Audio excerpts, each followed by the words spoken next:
Olá, sou David Martins, do David Martins Engineering. E sou Sérgio Sena, da Sena Electronics. E bem-vindos ao 19º episódio do Podcast Eletrónica Portugal. David, então. 19º, parece que te estavas a engasgar um bocadinho. Estava aqui a pensar, será que é mesmo? Porque, olha, pouco a pouco, calma, nós vamos andando, não é? Agora a próxima meta é as 2 dezenas. E depois vamos inventando. É assim, fazemos uns milestones pequeninos, que é para irmos comemorando pelo caminho. É dividir e conquistar, pouco a pouco. Então, conta lá como é que foi a tua semana. Sei que o pai umas atribulações, outra continuação. Outra vez.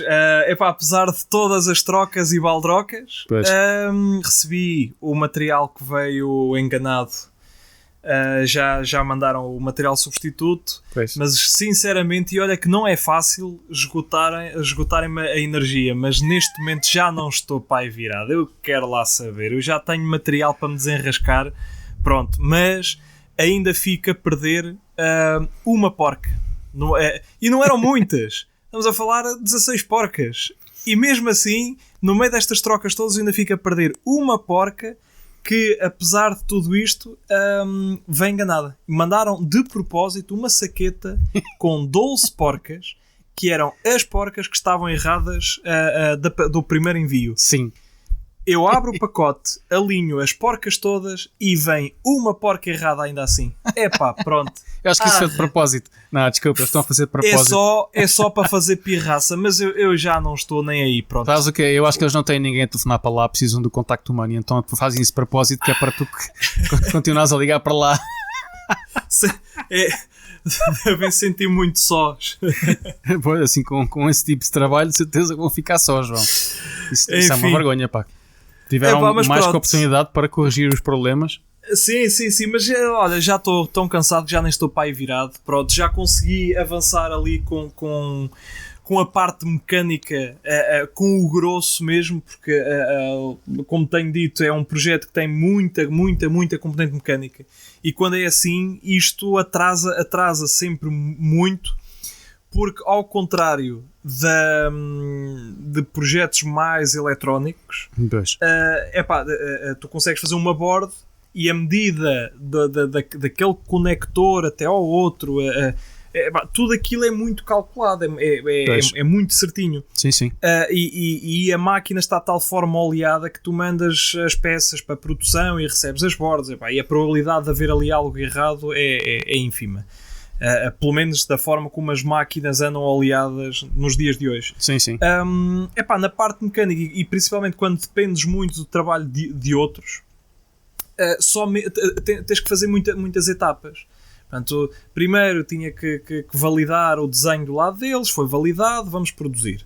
Entretanto, houve aquelas trocas todas e por aí fora, só a meio desta semana que eu consegui juntar as peças todas. Portanto, eu tive o material cá a marinar uma semana em estágio. Estava cá a ver se aprendia mais alguma coisa. Só agora consegui montar. Só depois de montar e apertar tudo corretamente, o que ainda tem alguma dificuldade, levar aquilo tudo ao sítio certinho, garantir as esquadrias todas e por aí fora, é que então podes tirar as medidas, porque eles não te dão as medidas e tu não tens forma de as ter também e andamos nisto. É que depois podes tirar as medidas vai ser necessário uma plataforma, portanto isto é como se para perceberem melhor, é como se fosse uma mesa XY, eu posso deitar isto, apesar de trabalhar na vertical, sim. Para simplificar, é como se fosse uma mesa XY e agora falta fazer a base dessa mesa. Eu vou ter que ter uma plataforma que vai ter que ter dado as medidas, cumprir alguns rasgos para parafusar os rolamentos por baixo e por aí fora. E isso só dá para fazer depois de eu ter esta estrutura cá e montada, e depois é que eu posso tirar as medidas daquilo, porque não consigo saltar um passo destes, porque depois o que é que vai acontecer? Vou gastar dinheiro e material e depois vou meter os parafusos e está tudo 1 metro ao lado. Isso não dá. Mas pronto, já está felizmente Felizmente aproveitei bem as noites, já está tratado e já consegui avançar com a produção da plataforma. Certo. E pronto, agora ainda tenho que esperar um pouco mais. Aqui a eletrónica está feita há semanas. Pois. O firmware está alinhavado há semanas. Pois. Mas há aqui algumas partes na máquina de estados que envolvem Mecânica. Envolvem mecânica, envolvem o bom funcionamento mecânico, e caso não dê daquela estratégia tenho que seguir por outra, e não vale a pena estar aqui a trabalhar em seco para depois não conseguir validar no imediato. Portanto, isto está pseudo-implementado, mas isto depois firmware e por aí fora, isto já é mais a minha prainha, e isso depois já vai a correr aos saltos. Agora, até despachar esta parte mecânica, enfim. Mas pronto, companheiro, olha, é a evolução, mas já houve uma evolução, já me posso dar por contente, já me sentei ali a olhar para aquilo e vou lá com o dedo empurrar de um lado para o outro, e aquilo desliza tudo muito suavemente, dá gosto. É a parte engraçada. Isto demora muito tempo, mas depois quando as coisas ficam tudo, é uma estrutura grande, tudo, é algo que tu consegues agarrar e tem peso e estrutura, pronto, dizer, é engraçado. Demorou tempo, mas também temos que ver porque é que demorou tempo, não é? Com esses problemas todos, terá demorado mais por causa disso. Sim. Começar por não responderem ou responderem mal aos e-mails até vir o material tudo errado. Sim, não é? Sim. Sem dúvida. Eu quando tento subcontratar partes de projetos que eu faço, porque obviamente e principalmente componentes mecânicas, não vou nem estou para aí, porque eu não tenho espaço para começar a fazer uma oficina. E se for para aí, eu gasto o dinheiro todo em maquinaria para lhe dar muito pouco uso. E é preferível pagar alguém para executar aquele trabalho específico. Sim. Porque é a praia deles e é esse o negócio deles. E quando tenho projetos destes que envolvem esse tipo de componentes, eu faço de propósito para enviar toda a informação de uma só vez, o mais conciso possível, porque se há muita troca de mails, eu também começo a imaginar o lado de lá, eles vão ter que andar aqui a vasculhar nos mails todos onde é que está o mail com a informação para esta parte em específico. Então eu prefiro perder mais tempo e até telefonar para lá e por aí fora e discutir o que houver a discutir, mas naquele mail inicial tem que ir tudo. E neste caso foi uma espécie de um dossiê técnico com as medidas todas do que é que tinha que ser, o que é que não tinha que ser. Foi um step com as medidas todas, portanto, para não haver falhas. Infelizmente, não ligam a nada daquilo que a gente manda e não estão habituados. Eu acho que não estão habituados a esse tipo de serviço. Dá a impressão que estão mais habituados a papel de mercearia com as contas ali. Sim, efetivamente, eu quando liguei a primeira vez e perguntei, apesar de já ter trabalhado uma outra vez com eles, mas era algo muito mais simples, só queria o perfil e mais nada. Eu perguntei de que forma é que eu posso enviar-vos isto de maneira a simplificar o vosso trabalho, porque isto está na minha cabeça, não está na vossa, eu tenho que conseguir pôr isto na vossa cabeça. Qual é que é? Você não se preocupe, mande-me um croquis.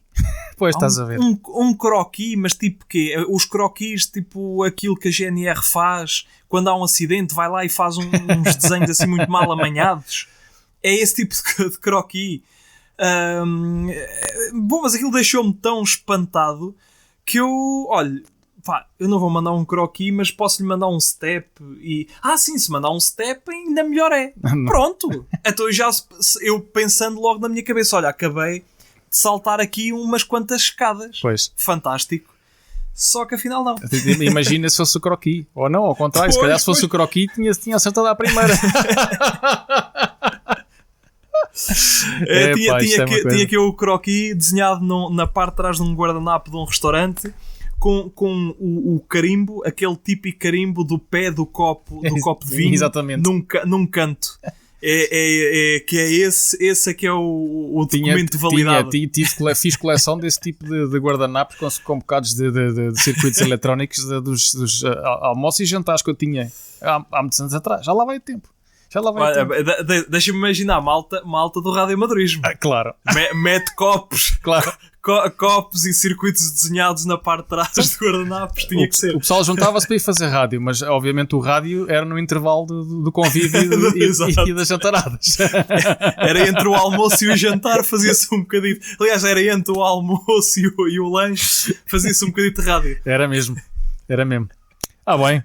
Então, companheiro, e por aí? Olha, mais? Qual é que foi o sofrimento? O sofrimento desta semana foi mais para o escritório, porque, como eu estava a dizer há bocado na pré-conversa, estou-me a dedicar mesmo à finalização do projeto que estou a fazer lá para o escritório, e então tem sido mesmo a trabalhar desde manhã cedo até às 8, 9 da noite, quase todos os dias mesmo, com uma escapadinha diária para fazer o meu exercício, porque tem que ser.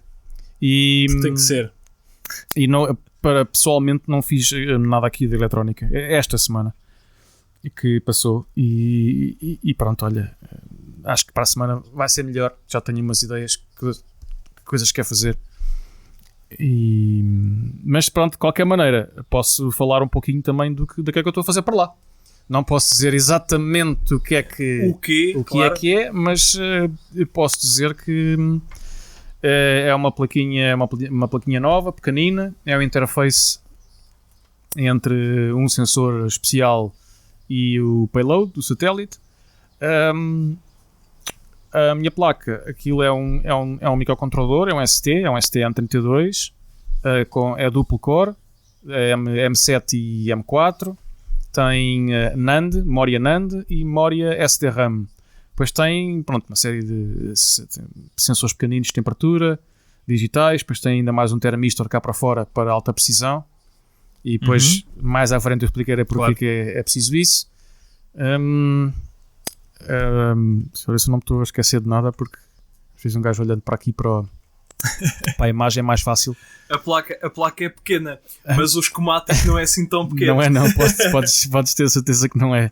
São uma série de páginas de esquemático. Eu também divido tudo. Divido muitas coisas. Não gosto de esquemáticos de uma folha só. Portanto, comunicações de pás diferenciais por CAN, várias fontes de alimentação. Tem vários planos de alimentação. Osciladores, o habitual depois num sistema de Mbit, não é? Pois. Mas realmente aquilo que eu estava a dizer há bocado é que isto não é muito complexo, portanto, é muito pequenino.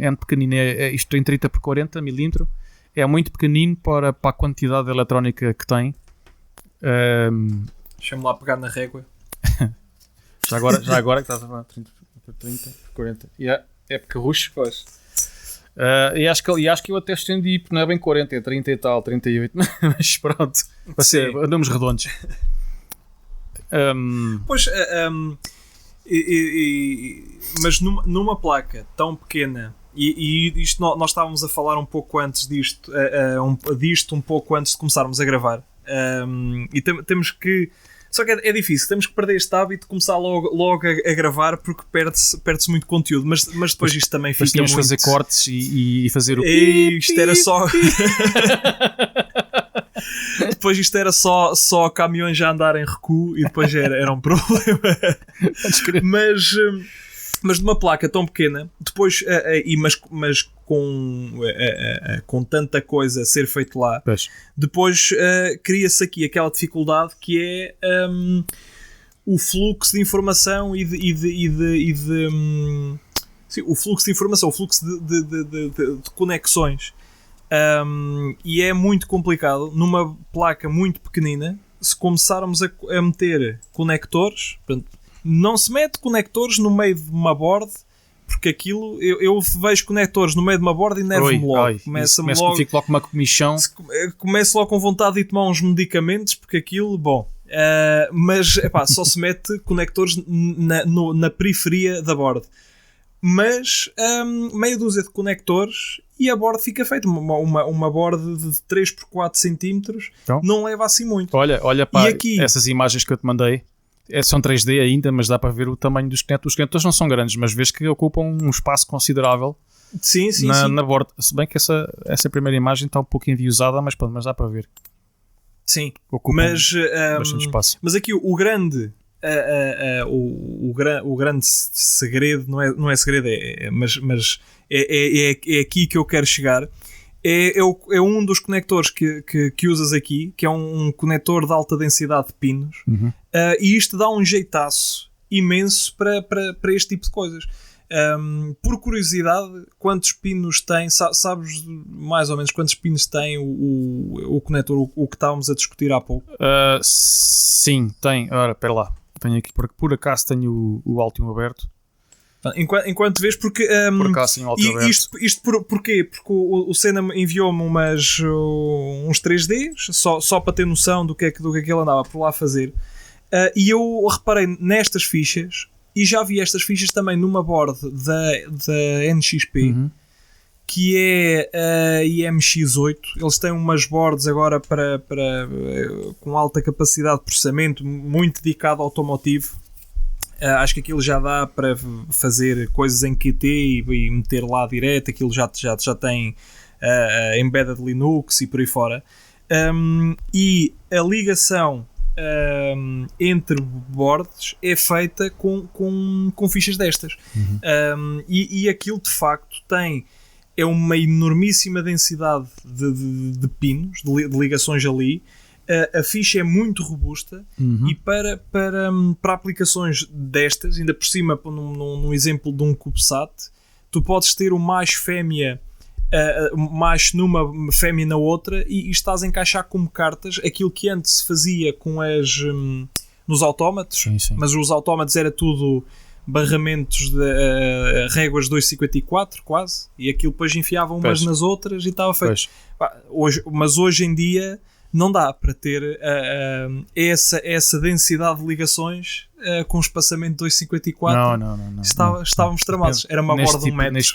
Neste tipo de montagem, não. E até deixa-me só aqui abrir o PCB. Digo já qual é o pitch. O pitch é de... Ora, isto não é... 0.65. Acho que o pitch 0.65 é o pitch, é 0.65. Portanto, isto é uma ficha. Ora, tinha isto aqui aberto. É uma ficha que tem 26 pino, que é essencialmente... estas fichas são fichas para trabalhar em pares. Okay? São fichas dedicadas a transferência de dados de alta velocidade. Isto são fichas indicadas até para gigabit, para ligar... Acho que isto é Semtex, se não estou em erro. Eles criaram estas fichas até para trabalhos em servidores, para ligar as fichas na parte da frente das racks, nos painéis, diretamente lá para dentro às PCBs, para comunicações em gigabit. Portanto, as fichas e os cabos estão preparados já para alta velocidade. Ora, nós não precisamos dessa velocidade toda, mas precisamos de uma ficha extremamente compacta e robusta. Isto é uma ficha que, além de ter 26 pinos, é principalmente composta por 8 pares, em que à volta de cada lado dos pares tem 2 pinos de massa. Portanto, os 16 até chegar aos 26, ou seja, os 10 pinos extras são para massas. E a ficha é pequena, como disse, é robusta, é de clipe. Quando tu inseres aquilo, que tem um clipe, a ficha tem umas paredes muito altas, portanto a ficha desliza completamente até chegar ao fundo. E depois o cabo não é um cabo completo, mas parece uma fita, só que cada par está separado do outro. Portanto, isso torna todo o cabo muito flexível. E o pessoal, o meu colega da mecânica, ao ver aquele tipo de fichas, diz: isto é ótimo, porque precisamos de dar umas voltas ao cabo até chegar à ligação à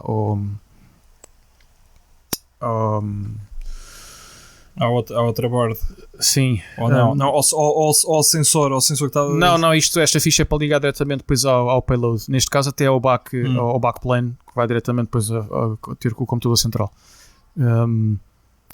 e tinha que ser porque aquilo vai ficar, depois quando explicar, eu para já ainda não posso dizer exatamente o que isto é, porque compreendo que ainda está até ir para o ar. Exatamente, depois quando estiver no ar já posso falar, mas isso só lá para janeiro ou fevereiro.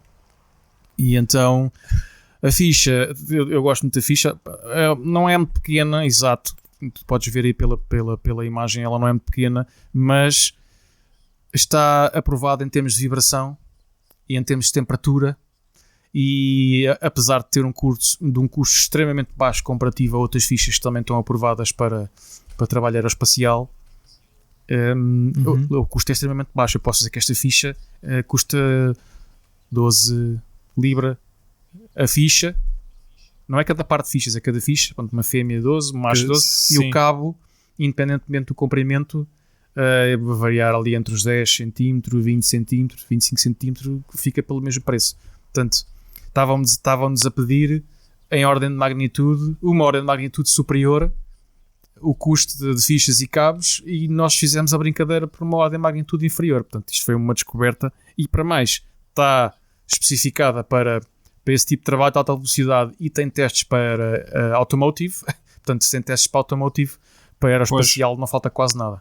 É só um bocadinho da temperatura, e também está especificada para aquelas temperaturas que queremos, que tem que trabalhar pelo menos entre os menos 40 e os mais 60, portanto 40 negativos e 60 positivos, pelo menos entre os 20 negativos e os 40 positivos não pode perder quaisquer características, mas obviamente nós sabemos que trabalha mais que isso para os dois lados, e os testes que nós vamos fazer, a qualificação depois da PCB vai ser feita lá nas nossas câmaras térmicas entre os menos 40 e os mais 80, até os mais 80, que é para ter a certeza que o delta térmico, porque isto vai entre o satélite, quer dizer, em 90 minutos chega aos 80 e chega aos menos 40, não é?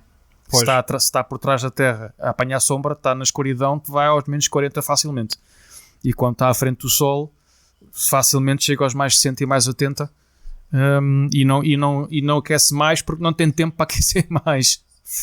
Pois. Olha, uma curiosidade, quando o payload vai na cúpula de transporte do foguete,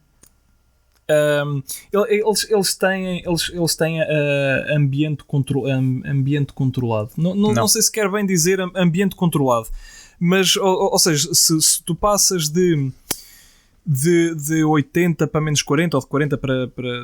Não, é mais o contrário. Se passas de 80 para menos 40, num curto espaço de tempo, tu vais ter condensação imediata.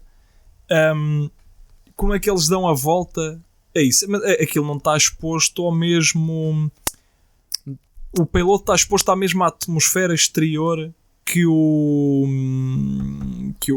foguete, ou aquilo de certa forma está numa espécie de antecâmara, que depois, chegando ao local de libertação, aquilo abre uma cápsula, ou... Portanto, a parte de cima, se tu vis... se é que me estou a fazer entender. Eu sei o que é que estás a querer dizer, querer perguntar, e eu explico-te já. Se olhas para o foguete, na parte de cima do foguete tem aquela cabecita, né? Aquilo tem aquelas duas, onde se vê melhor até nos lançamentos da SpaceX, porque sim, que aquilo abre tipo... Eles têm imensas câmaras, sim. E depois até se vê chamam-se os fairings, portanto são aquelas campanulas, que são duas, que abrem, e depois vêm cá para baixo, e agora estão a apanhá-las e tudo. Portanto, sim, eles vão a buscá-las. Aquilo está à mesma pressão cá fora e lá dentro, propositadamente, certo. Porque aquilo, tu não podes ter uma pressão diferente quando lá chegas acima, tem que estar uma pressão igual, porque senão quando abres aquilo rebenta, não é? Aquele sim, diferencial mas de pressão. A atmosfera é sempre, a atmosfera é igual, fora e dentro. Mas a atmosfera é diferente? Não, aquilo tem umas aberturas, aquilo não está em vácuo. Pelo menos foi como disseram a mim, ok? Eu não consigo confirmar isto, quem disse isto a mim foi quem está por dentro da coisa. Há uma cena qualquer que eles têm, umas válvulas que mantêm a pressão igual dentro e fora. Propósito, que é para quando aquilo abrir, não haver nenhum diferencial. Abriu, está pronto, ok. Depois, acerca da umidade, o que acontece é, como não há atmosfera, toda aquela umidade primeiro, a umidade também tem ali átomos de oxigênio, aquilo é tipo um gás, desaparece. Se houver alguma coisa, não é? Se houver alguma umidade, porque normalmente não há nada disso. Mas pode haver algum gás preso, gás, oxigênio preso. O que acontece? Em certas partes do payload das placas que estão dentro do satélite, tem que se fazer uns furos na PCB de propósito, que são furos apenas mecânicos, são 2 furos, que é para haver se houver algum oxigênio preso entre o shielding da PCB e a PCB, portanto aquilo é uma sanduíche, esses 2 furos na PCB deixam que o oxigênio possa sair para o espaço, chamam-se o degaussing, não sei como é que isso é em português, mas faz com que não haja ali uma pressão extra. Não é pressão extra, é tipo um vácuo. Não é um vácuo, é ali uma câmara. Faz com que não haja uma câmara com uma atmosfera diferente da que cá fora que está que é zero, não é? O espaço é zero, ou quase zero. E então esses 2 buracos fazem com que tudo o que é gases e ares venham para fora e não tens esse problema, porque olha, isto vem até é um bom segue para o segmento que tínhamos a seguir. Sim, eu já não ia falar no segmento seguinte porque já ia esticando, que era basicamente as diferenças ou o quão difícil é fazer eletrónica para equipamentos com o objetivo de funcionar no espaço. Ou seja, qual é a diferença entre o normal consumer electronics e o space electronics? Olha, eu vejo três com certeza que há mais, mas eu vejo 3 situações que são muito diferentes em relação a, por exemplo, fazer uma PCB que não sai daqui debaixo da terra. E mesmo para automotive ou automotive, nós usamos muitos componentes das séries de automotive porquê? Primeiro, porque tem um controle fabrico. Ok?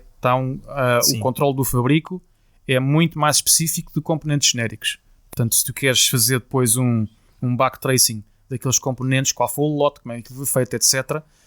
Também o fabricante, quando tu compras a partir de certa quantidade, obviamente, quando tu compras esses componentes, se houver alguma alteração a algum sistema, alguma coisa, eles vão contactar os clientes que compraram esses componentes de propósito para lhes dizer que passa-se isto assim assim. O que não acontece com os genéricos. Portanto, tem esse tipo de controle no fabrico. Segundo, as gamas de temperatura são ligeiramente mais robustas, apesar de ser da mesma gama de temperatura, mas aquela temperatura está qualificada em fabrico. E depois é a vibração. Ok, portanto, vamos agora para o ponto em que qual é a diferença entre fazer uma PCB para estar aqui na Terra ou para ter que voar para, mesmo que seja espaço de órbita baixa, que é LEO, que é onde estes satélites andam. Há logo uma coisa importante que a gente vê, aquilo é muito frio, é muito quente, ok, pronto, tens os deltas de temperatura, que são deltas que não é a questão do valor da temperatura em si, mas é a diferença de temperatura no espaço de tempo. Ou seja, o delta é muito rápido, em 90 minutos tu vais a uma temperatura e a outra. Estás a ver? Isso não provoca, ou seja, agora se imaginarmos mesmo uma PCB a ser sujeita a esse... É uma variação de temperatura brusca, ou seja, passa do muito alto ao muito baixo num curto espaço de tempo. Quais é que são os problemas ou as técnicas a seguir no caso para combater, sei lá, microfissuras? Porque a própria solda vai ficar sujeita a isso, ou seja, se aliarmos a grandes amplitudes térmicas num curto espaço de tempo, vibração e por aí fora... aquilo reúne-se as condições todas para fazer para o aparecimento de microfissuras. Ok, então olha, e isso o que é que primeiro é escolher um EMS, ou seja, um Electronic Manufacturing Service, um fabricante de PCBs e assemblagem que esteja qualificado para a área militar. Isso é logo a primeira coisa, porque a área militar ainda, em certos pontos, ainda é mais exigente que a aeroespacial, porque sabemos porquê. Porque aquilo é sempre, é tudo Sim. para partir mesmo. E depois, eles estão qualificados para a área militar. Nós pouco mais temos a dizer para a assemblagem.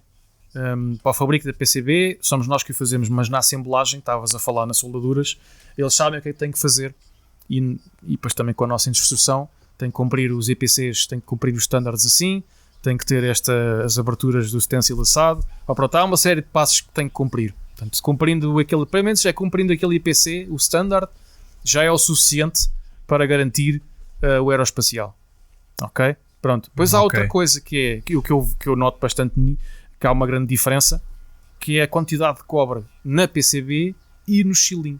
Porque as PCBs tendem a ter, como são mais pequenas, têm que ter mais camadas para conseguirmos a quantidade de ligações facilmente na Sim. PCB. Logo, se tem mais camadas, vão ter mais cobres, porque acabas de ter mais planos. Se tem mais cobre, a PCB vai demorar mais tempo a mudar de temperatura. E depois, certo. A PCB nunca está solta no chassi do CubeSat. Está sempre agarrada em sanduíche, a um shielding de alumínio que é parafusado, e depois ainda tem os gaskets à volta para fazer o contacto elétrico perfeito, que é para a parte de dentro ficar completamente shielded de RF. Portanto, o shielding de RF Sim. ao mesmo tempo faz com que o delta de temperatura seja menor. Portanto, entre o cobre da PCB e o shielding de alumínio, há ali uma massa térmica muito grande, uma massa metálica muito grande, que faz com que o delta seja menor comparativamente ao exterior. Ok? Certo, é porque passas a ter uma massa térmica muito Exato. Maior. Não é só a PCB que tem que arrefecer. Aliás, não é só aquela camada que tem que arrefecer todas as camadas, mais todo o metal que acaba por lhe conferir alguma dissipação térmica. Portanto, existe uma grande massa térmica, mas isso acaba por ser bom. Não te esqueças de uma coisa, é que no espaço não há atmosfera, e logo não haver atmosfera, os princípios do arrefecimento são diferentes, porque tem que ser... Está só sujeita à termodinâmica. Convecção, portanto a mudança de temperatura é por convecção apenas. Ok? E, portanto, é mais lento, acaba por ser mais lenta a mudança de temperatura outra vez. O delta acaba por ser delta menor. Portanto, nós fazemos sempre os testes nos extremos. Nós temos as câmaras de vácuo, que ao mesmo tempo são câmaras térmicas, câmaras ambientais, que vão pelo menos de menos 40, chega até muito mais de 80, mas pronto. Mas os testes normalmente é entre menos 40 e menos 80. E neste agora temos que fazer, porque é um pedido especial e é uma parceria com a ESA, portanto tem que se cumprir certos requisitos. E pois, agora, então, desculpa, eu ainda estou aqui a pensar na temperatura. Pois, de facto, o aquecimento e o arrefecimento são mais lentos. Por estar no espaço. A enorme massa térmica que tem devido a toda a estrutura metálica, quer seja as camadas de cobre dentro da PCB, quer seja a estrutura de alumínio onde aquilo está agarrado, quer tudo, vai desacelerar ainda mais a variação certo. Térmica, porque não dá para variar um bocado de alumínio muito grande do 0 aos 80 pois. Graus da mesma forma que varia um pedaço pois. Mais pequeno. Isto ainda, e na parte que está exposta ao sol da Terra, tu vais ter mais calor, vais ter um aquecimento, e no outro lado vais ter um arrefecimento. Mas o satélite faz uma órbita, ou seja, passa na zona em que não está na penumbra, faz que 90 minutos? Sim, entre 90 a 100 minutos numa órbita completa, sim. Aquela altitude, portanto, que ela é normalmente entre 90 a 100 minutos uma órbita. Ou seja, tudo isto pode-se conciliar até ao ponto em que a amplitude térmica na órbita toda é uma coisa muito baixa. Sim. O tempo em que ele está, mais o atraso de mudança, depois compensado com o outro lado em que acaba por arrefecer e não sei o quê. Sim, mas há outras variáveis que temos que ver. Olha, normalmente nas leituras que há históricas dos satélites é menos 20, 40 graus, menos 20 mais 40, pronto, entra este patamar, puxando mais para um lado ou para o outro, dependente da posição da órbita na Terra, não é? Do ano, da estação do ano, sim. Mais ou menos, que aquilo nunca está no mesmo sítio, aquilo está sempre assim, está sempre a mudar a órbita, apesar de ser no mesmo tempo, está sempre a mudar a órbita, portanto aquilo está com uma orientação diferente e depois o satélite é orientado de maneira que esteja com a parte da frente e a parte de trás orientada de certa maneira para o trabalho que é preciso ser feito, não é? Depois tem os painéis solares e as antenas que abrem e ainda podem fazer sombra ou não, ok? Não ou não. Depois os payloads estão todos enfiados no satélite, encostados uns aos outros, apesar do satélite não ter laterais, ou seja, aquilo é um exoesqueleto que tu montas e depois pões a parte do exoesqueleto, aquilo está tudo aberto. Tem uma estrutura, um esqueleto, mas está tudo aberto. Não faz sentido ter as paredes fechadas porque não há atmosfera, não faz sentido. Também não ia fazer qualquer diferença em termos de radiação aí. Pelo menos para aquela coisa. E depois, como estão todos colados uns aos outros, os payloads, ainda mais massa tem. Estás a ver? Pois. Dependendo de qual é a orientação do satélite, como é que é, em posição da órbita está, etc. Pronto, há esta coisa toda da temperatura. Pronto, olha, primeiro, temperatura. Depois, outra coisa muito importante que é a vibração. Porque em termos de vibração, nós sabemos que a eletrónica no carro sofre imenso, mas a vibração de um foguete, principalmente no arranque, é uma coisa abismal. Portanto, normalmente se a eletrónica sobrevive aos testes da mesa vibratória, é indicador de que não vai ter qualquer problema na subida. Lá em cima não tem problema porque não há vibração, não é? Não há atmosfera, não há vibração nenhuma. Ou melhor, a atmosfera é tão ínfima que não tem problema. É muito ínfima, há sempre uma percentagenzita, uma coisinha muito ligeira de partículas, não é? Mas não faz qualquer coisa. É a mesma mesa vibratória, que é para quando aquilo começa a vibrar, vocês veem na imagem, quando os foguetes disparam, aquilo há uma vibração, e depois a subida, aquela ascensão, eles até chamam-lhe aquela fase inicial que é não sei se é o mico, que é a parte onde há a maior força inercial no foguete, e depois a partir daí, como a atmosfera começa a reduzir, isso começa logo a descer também essa força e a gravidade, etc. Portanto, fazendo esse caminho todo, só minutos, e acho que ali a mesa vibratória ainda fica bastante tempo, o teste ainda é bastante longo. Portanto, olha, pois, se houver componentes à baila, não pode haver. A mesa vibratória já vai o satélite feito. Quando é o último teste. É o último teste antes de. Perdão, é o último teste? É o último teste antes de ir para os lançadores. O payload é testado individualmente e depois é testado com o satélite todo. Ou só leva um teste. Olha, o processo sobre. Espera aí, faltava-me aqui uma coisa: era a temperatura, a vibração e a. Radiação não. A radiação temos que viver com ela. Neste tipo de órbita a radiação é muito menor do que se estivesse em MEO ou em geoestacionário. Mas de qualquer maneira o que temos é redundância na parte eletrónica. Dependendo do tipo de memórias que usamos, poderemos ter que usar uma dupla memória porque há memórias que fazem o latch, ou há outros que fazem só o flip bit. Se for o latch, a memória queimou aquele bit e já não podes usar, está ali com erro e é mau. Se for um flip bit, quer dizer que faz o power down e no power up já está tudo ok. Portanto, dependendo do tipo de memória, podes ter que usar redundância ou não. Neste caso, nesta placa que eu estou a fazer, a memória não precisa de redundância porque é flip bit. Epá, era outra coisa que eu queria. Espera aí. Ver se eu me. Se te localizas mensalmente. Estou aqui a pensar. Bom, pá, é principal. Mas havia uma terceira coisa que eu queria falar. Pois não está no meu. É um colega que está a fazer isso, que é a parte toda energética do satélite. Os painéis solares podem facilmente chegar aos 80 e tal graus, 90 graus, porque são escuros e estão virados sempre ao sol. Portanto, quando estão virados ao sol, aquilo atinge temperaturas abismais. Portanto, agora não me recordo, mas também não há crise. Temos tempo para falar, repetir esta conversa. É só para dizer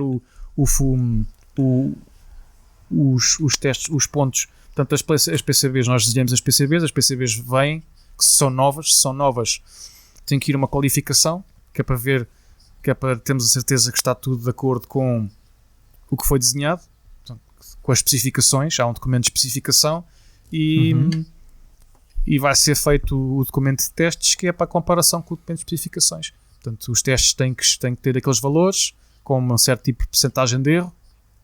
E pronto, passando a qualificação, a placa está pronta para ir para o fabrico. Ou seja, o que é o fabrico? O fabrico é juntar, que é fazer a programação, se tiver software, aparafusar os shieldings, apertar tudo, ver se está tudo ok. É feito outro teste, ok? Portanto, aí já é um teste modular. Depois, isso é tudo metido no satélite, é tudo ligado no payback, no back-end do satélite, daquela placa. Portanto, tem uma placa-mãe onde ligam todos os payloads. É tudo ligado e antes de fazer os testes ambientais e versão, é tudo testado outra vez, é tudo, se houver alguma coisa a programar, carregar baterias. Pronto, depois é tudo fechado, pôr-se as antenas, aparafusado os painéis e então sim, depois vai à câmara térmica e vácuo ambiental, chamamos a ambiental, e por sim a última coisa vai à vibração, e depois da vibração vai outra vez para a mesa do laboratório, pronto, a mesa do fabrico, liga-se só para ver se faz tipo um reset, tira-se a patilha, a famosa patilha que tirar antes de voar. Tira-se a patilha para ver se aquilo faz o arranque e entra em estado de espera, porque ele detecta que não está em voo. Se entrar nesse estado, toca a pôr patilha e pronto. E a partir daí agarra-se do satélite, que é uma caixa de sapatos de metal, e vai para dentro dos lançadores, que são tipo colmeias, com portinholas, de onde eles depois são ejetados da parte de cima do foguete, que é aquela última coisa que se vê, aquilo, às vezes vê-se as imagens dos satélites, aqueles pequenitos a serem disparados para fora. E é isso, pronto. Há aqui vários passos pelo meio, mas assim, em termos gerais, isto é a vida, de uma placa eletrónica. Há aqui muita coisa. Pois a parte das baterias, energética, as antenas é super interessante, o tipo de antenas que são, os painéis solares também. Há aqui uma série de passos muito, muito, muito grandes, mas pronto, isto é, em termos gerais, rapidamente, isto é o que acontece. Isso é mega, mega, mega, mega, mega interessante, porque se olhar para aquilo que tem os requisitos mais apertados, e nós possamos conhecer algumas das metodologias usadas, faz com que tu acabes por melhorar o teu método de trabalho também, mesmo que não estejas a fazer eletrónica para essa área. Ou seja, é impossível alguém que esteve na área, por exemplo, no ramo militar, a fazer desenvolvimento para o ramo militar, que é coisa que não acontece em Portugal, que eu saiba, mas já agora, se alguém souber... ainda acho que há pelo menos há uma empresa. Mas continua. Olha...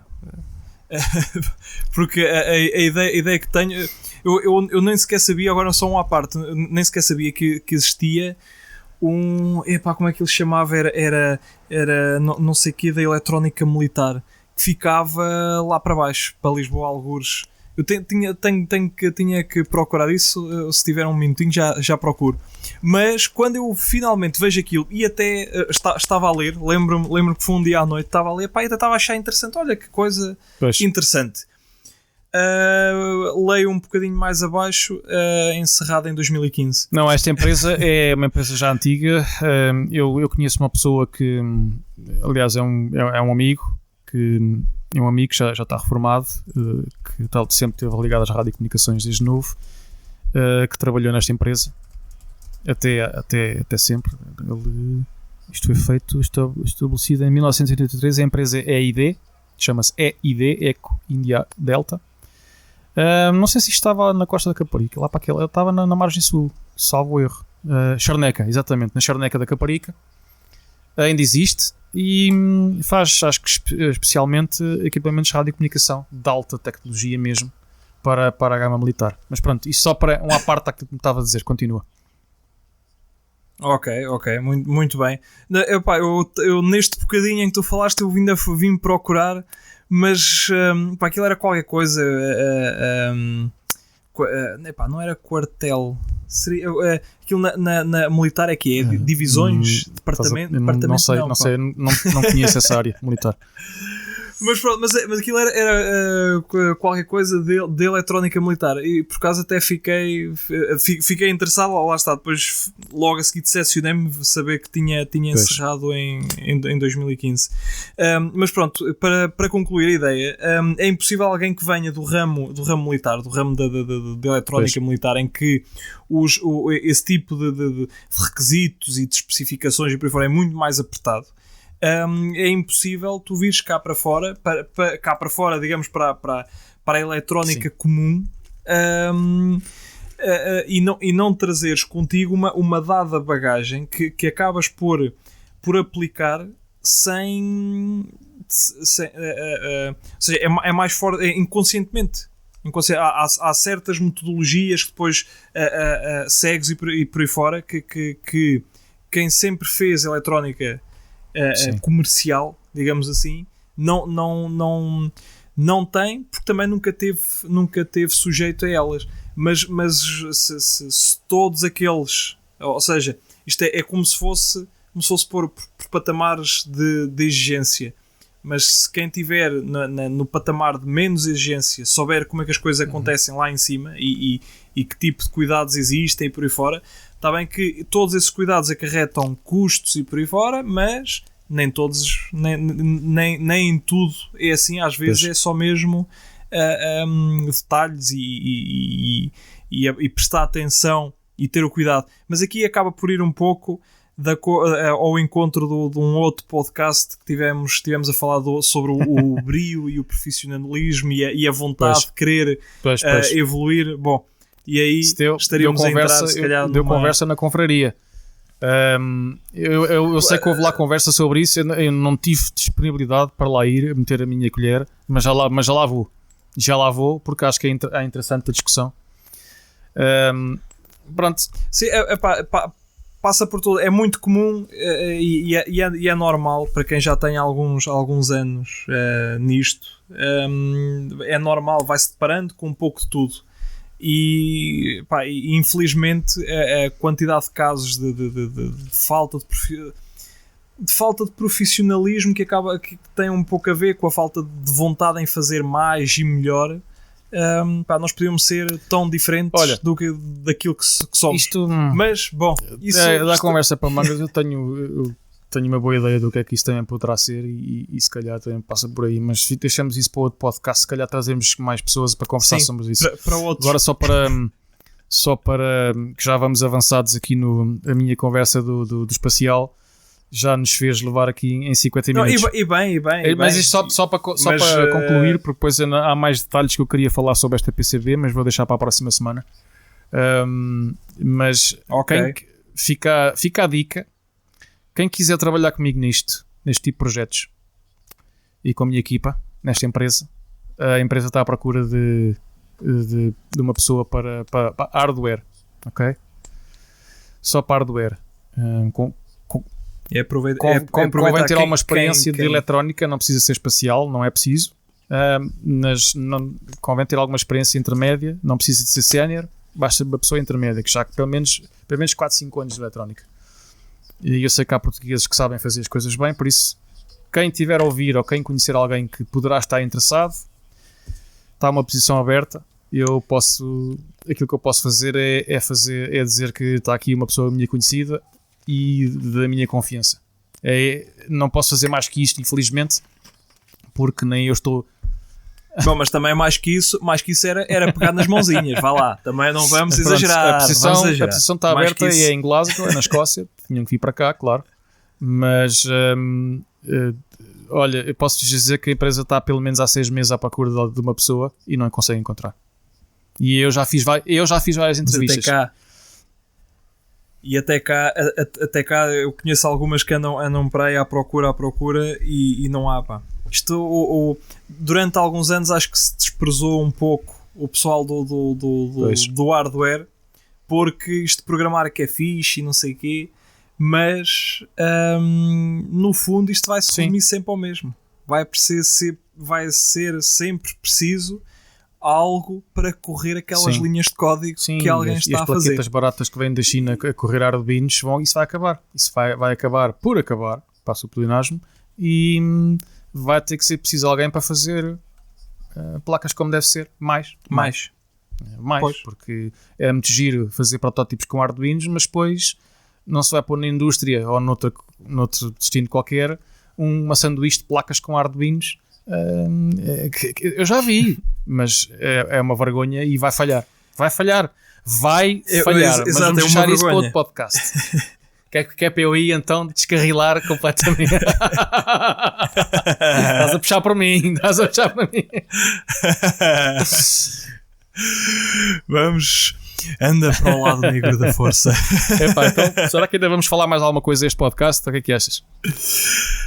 Olha, eu acho que não. Já vai longo. Foi interessante. Era um tema que andava para aqui a arrastar há algum tempo e que faria o sentido falar-se. Aliás, era um autêntico desperdício não se falar, e acho que continua a ser um autêntico desperdício não se falar futuramente outra vez. E portanto, de futuro, com outro tipo de questões, porque eu sou interessado sou interessado na área espacial, mas principalmente nos fenómenos. E gosto imenso de discutir este tipo de coisas, porque acho que se aprende sempre algo mais, e há sempre uns assuntos que muito facilmente nos deixam ali meio a navegar pois realmente está bem pensada esta, como é que se dá a volta a isto. E acho que havendo a oportunidade de conhecer alguém que trabalha no mais proximamente no ramo, é de aproveitar, e portanto é de aproveitar não só para mim, mas também para quem está a ouvir o podcast e que certamente terá algum tipo de questão que faça sentido ser colocada aqui também. Vamos juntá-las todas e vamos fazer um outro. Ainda mais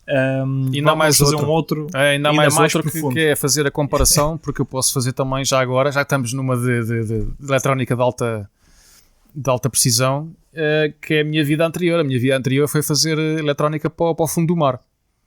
E então posso fazer a comparação do que é fazer eletrónica para o fundo do mar comparativamente com o espacial, que também é muito interessante a comparação. Tu também não podes ver nada. Também está aqui a malta a falar, também não pode ver nada. É 880 ao menino. O menino tem que ir do fundo do mar e depois vamos para o espaço. Não pode passar um bocadinho aqui à beira-mar plantado como o resto da malta. Não. É o menino tem que ir do fundo do mar. Mas se achas que é muito, também posso falar de aspiradores. Já agora. Pronto, mas isso é antes. Isso é antes, não conta. Não. É para esperar, vamos falar de aspiradores, que é para aspirar os disparados que falam por aí também. É para aspirar os disparados que se vão acumulando. Será que aquilo se engasgava com umas plaquinhas Schneisers? Não, umas plaquinhas Schneisers. Sempre com ranesas. Eles gostavam de ranesas para aquilo, para manter aquilo sempre a trabalhar bem. Será que aquilo, trocando as escovas à frente por umas lâminas de barbear, daquelas afiadinhas, e a gente a passar lá uns arduinositos pelo meio, será que ele fatiava? Até fazia faíscas, até assim com a bateria e tudo. Pronto, já estamos a descarrilar. Estamos a descarrilar. Bom, camarada, eu acho que Sim, olha, esta semana nem há eventos a falar. Eu andei à procura de eventos que eu tenha notado e que me tenham chegado à caixa de correio. Não há nada, mas deixa ver para a próxima semana, porque é assim, eu não sei de eventos em Portugal. Se alguém souber de eventos em Portugal, por favor, obrigado. Nós agradecemos imenso, porque eu também às vezes fico assim um pouco, não sei o que é dizer, que só ponho eventos que se passam no estrangeiro, mas na realidade é que eu não sei nada do que está a passar em Portugal, porque eu procuro, não encontro. Depois para mim ninguém me vem dizer nada, nós também acabamos por não saber. Portanto, se vocês souberem, digam-nos que a gente fala daqui, está bem? E isto, e mesmo para terminar, é para terminar mesmo, isto vem um pouco novamente à origem da confraria da confraria da eletrónica, porque com o passar do tempo vamos apercebendo que é extremamente difícil partilhar algo, não quero dizer... Ok, ali ao nível dos makers, digamos assim, é muito fácil. Há N grupos do Facebook e por aí fora, mas eu sentia-me mal em saber que no ramo mais profissional e há tanto que se pode fazer e há tanto conhecimento para partilhar e tudo mais, e não havia uma forma de reunirmos esta malta, e mesmo assim o podcast está a começar a chegar a alguma quantidade de profissionais e não só, porque a ideia do podcast é ser uma coisa mais aberta e que para quem esteja interessado em novidades e o que é que a indústria tem agora e por aí fora é para isso, é mais nessa vertente, mas a confraria seria para uma vertente mais profissional, para ter pelo menos um canal que pudesse servir de união aos profissionais todos da eletrónica que andam por aí, que é extremamente difícil encontrá-los. A nossa ordem dos engenheiros é inexistente. Na nossa área também não faz sentido. Quer dizer, aqui poderíamos discutir um pouco mais, mas pronto, é a minha opinião pessoal, não faz sentido estarmos agregados a ela, e portanto dificulta ainda mais o fluxo de informação entre os vários profissionais que se foram fazendo e que se estão a fazer no ramo do hardware, portanto no ramo da eletrónica profissional em Portugal.